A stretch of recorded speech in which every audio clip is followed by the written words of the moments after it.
Let's say China. China. China. China.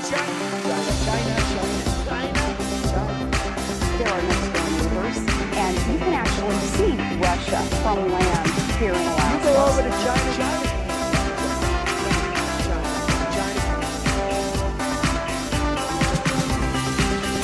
I did not have sexual relations with that woman.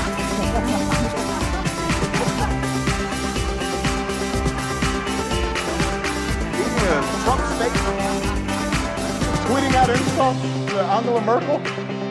What's he doing? Ladies and gentlemen, please welcome your host. Yes, hello and welcome. I am James Andrews and you are listening to So This Happened, the only news you need if your name is Brienne.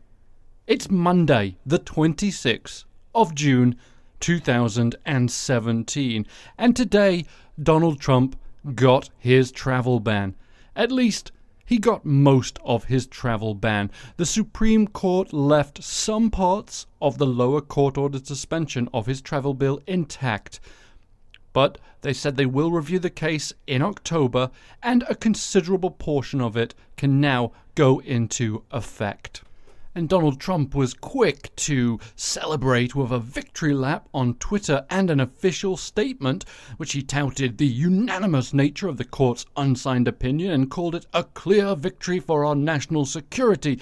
And while it's great for Donald Trump and some of his supporters, it kind of feels like if Usain Bolt won the 100-meter sprint at the Special Olympics and then went on a victory lap saying, "In your face, I am better than all of you." You're a right bastard. It's a little bit of a hollow victory to me, because does this make the country better? Well, that's up for you to decide, but bring me your poor, bring me your weak. Where is that written? Does anybody know? Where is that? No, we don't. Well, we don't know where that is. Maybe I just made that up. Bring me your weak, bring me your poor. Did I made it up, I think. Yeah, made that one up. And then in weird news today, Salvador Dali's body is going to be exhumed to settle a paternity suit. Can you believe that? Yeah, they're going to dig the poor bastard up. He died in, 1989, I believe? Anyway, there is a lady who is claiming that she is the daughter of Salvador Dali, and so the Spanish court that was hearing the case has said, yep, dig the old bastard up, let's do a genetic paternity test to see if he is the dad.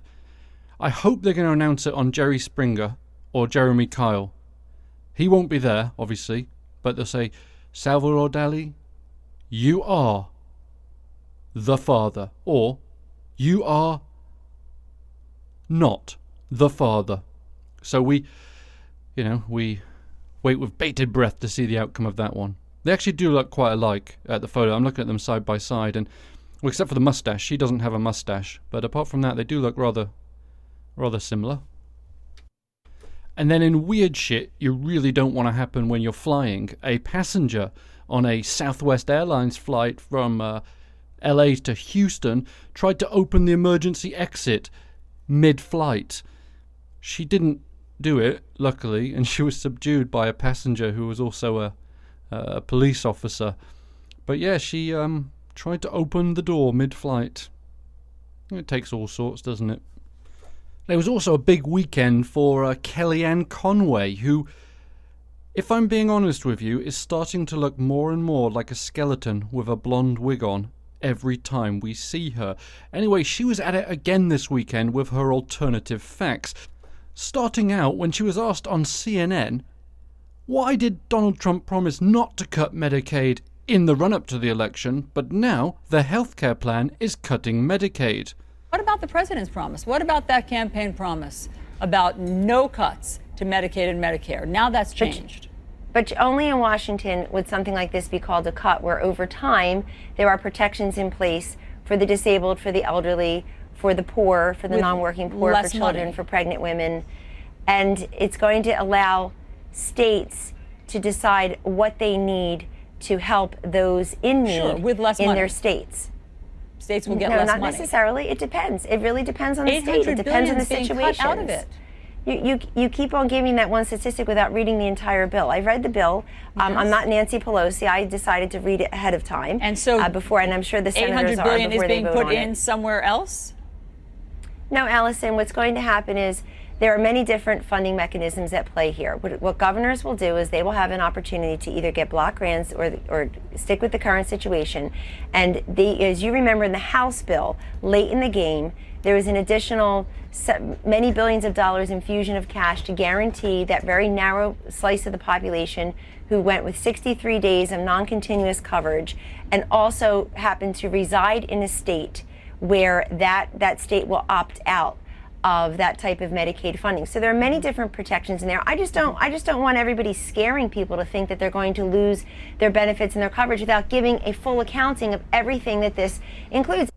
Okay, I don't want to scare anybody, but if you are currently on Medicaid, you are going to lose your benefits. And if you fell asleep during that, I can't blame you, because she just went on and it didn't make any sense. Then Kellyanne also decided to defend Donald Trump's tweet on the Comey tapes. So the president made very clear in his 2 tweets yesterday and in an interview that was aired earlier this morning, Allison, on Fox News, that he doesn't have tapes. He didn't make tapes.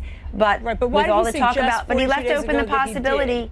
He left open the possibility that they may exist. There's so much surveillance and unmasking and leaking, as we know, going on. There have been conversations he had early on in his administration with heads of state that were leaked by, who knows, I guess intelligence officials, but we don't know. So the president For sure, thinks everybody that should be his concerned. conversations in the White House, when he's having a one-on-one conversation with somebody, that somebody might be taping that in the White House, he thinks. Well, he's just left open the possibility based on his own words and based on what's happened in the past. But on the issue of Jim Comey, did he really need that extra push and incentive to be truthful? Well, all we know from Comey's testimony is that he's a leaker, is that he specifically gave an individual, a private citizen, information, his own After memo the recording of a president tweeted. private conversation he had with the president of the United States, his FBI director, Yes. and specifically leaked it to a friend with Understood. the expectation that it would trigger a special counsel. Because of the president's tweets. It was the president's tweet that set this ball in motion. Why did We don't the know president? why it was. I don't know why Jim Comey testified untruthfully the week under before oath. that. He said it was the tweet that so upset him, the idea that the president suggested that there were audio tapes. But Kellyanne, my question is, why didn't the president clear this up 41 days ago? He cleared it up in due course, but I want to go back to what you just said. I think it's very important what you just said about the FBI director. First answer this question, and then we can Why go to your did a point. tweet? Why was a tweet like truth serum for him? That's very concerning. Okay, is but that what why, you're suggesting? why did we live this charade for 41 days that there might be tweets, there might not? We didn't, I mean, sorry, didn't there live might be any tapes, there might charade. not. We didn't leave any. We didn't live any charade here. We're busy creating jobs and But rolling back why regulations. didn't the The stock president market and the confidence numbers love it. Answer definitively about whether there were audio tapes. He answered definitively yesterday that he has not Right. made such But tapes. why He doesn't not have such sooner? tapes, but there could be. Yeah, so that's all we know, wasn't it? That's all James Comey said in his testimony, was that I'm a leaker. Well, wait a second. Actually, it's not, is it? Because we listened to it right here on this show the day after it happened. And I seem to remember, and I have to go back just to double check, but I seem to remember that James Comey also said that President Trump asked him to drop the investigation into Michael Flynn. We did a little song about it. Do you remember that terrible thing? And then I think he also said that the president did in fact ask him for loyalty, honest loyalty, but loyalty nonetheless. But all the White House got out of it was that James Comey was a leaker. And you'll remember Donald Trump in his interview that we played was saying that, after he had said there were tapes, or there may be tapes, James Comey changed his story. But I seem to recall, and again I might be wrong, but I'm not, the tweet in question that said there may be tapes came before James Comey testified and said the president asked him to drop the Michael Flynn investigation, saying, I hope there are tapes because it will confirm that I am telling the truth. This White House amazes me.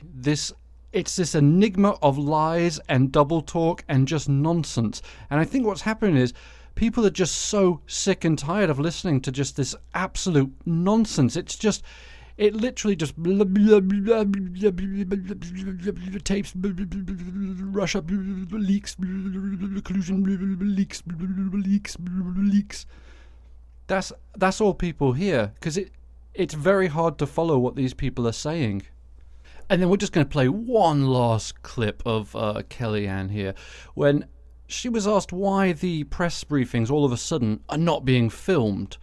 And I was hoping she was going to say, well, Sean's having a really bad hair week and he just didn't want to be on camera. But she didn't. And her response makes me chuckle. Why are the press briefings not being covered on camera from the White House? Some are covered off camera, as they've been in other administrations. I'm all for full and fair access to the White House. I think that if there are people who want to make a name for themselves, increase their speaking fees by asking the same question 50 different times and never asking about job creation, never asking about how we're tackling the opioid crisis, never asking about what we're doing for veterans and military families and job seekers and job creators. So that's what you're worried about. You don't want it on camera. I'm not worried about anything. I'm not worried about anything with respect to that, because this is a very, very busy, very accessible press shop all day long. Members of CNN and others ask this press shop. I'm not part of Press and Comms, but I support their efforts. They are asked to provide information, to update information, and you have very hardworking men and women in this press shop doing that all day long. Understood. And the so press we're just used to it being on camera. Don't need to be on camera to be useful to the public and to be useful to our press corps, Allison. Why? Yeah. Because you'll get the same information. And by the way, I find the richest points of the entire press briefings that Sean or Sarah or others do to be at the very beginning, when they're literally reading what the president and the cabinet secretaries are doing and the vice president that particular day. It gets such paucity of coverage compared to the Q&A.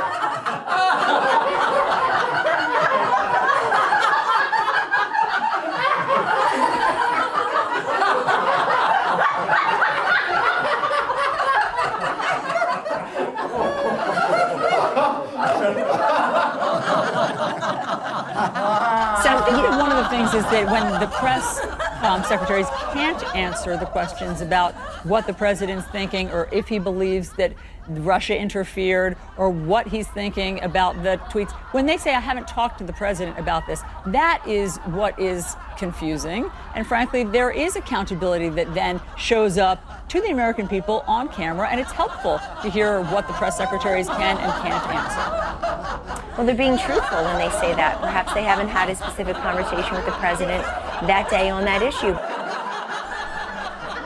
It's just too good. You literally, Saturday Night Live has nothing on this. And then, in my favorite moment of the day, Donald Trump tweeted today, and I'm just going to read it for you. Trump Vader can't be here, so I'm going to read it. The reason that President Obama did nothing, in capitals, about Russia after being notified by the CIA of meddling is that he expected Clinton would win and did not want to rock the boat, in quotations. He didn't choke, in quotations. He colluded or obstructed, and it did the Dems and crooked Hillary no good. Oh, I love it. It's the classic 5-year-old answer. Oh, I'm a poo-poo head? No, you're the poo-poo head. Oh, you think No, you're the poo-poo head. Yes, Donald Trump has now said that Barack Obama colluded with the Russians.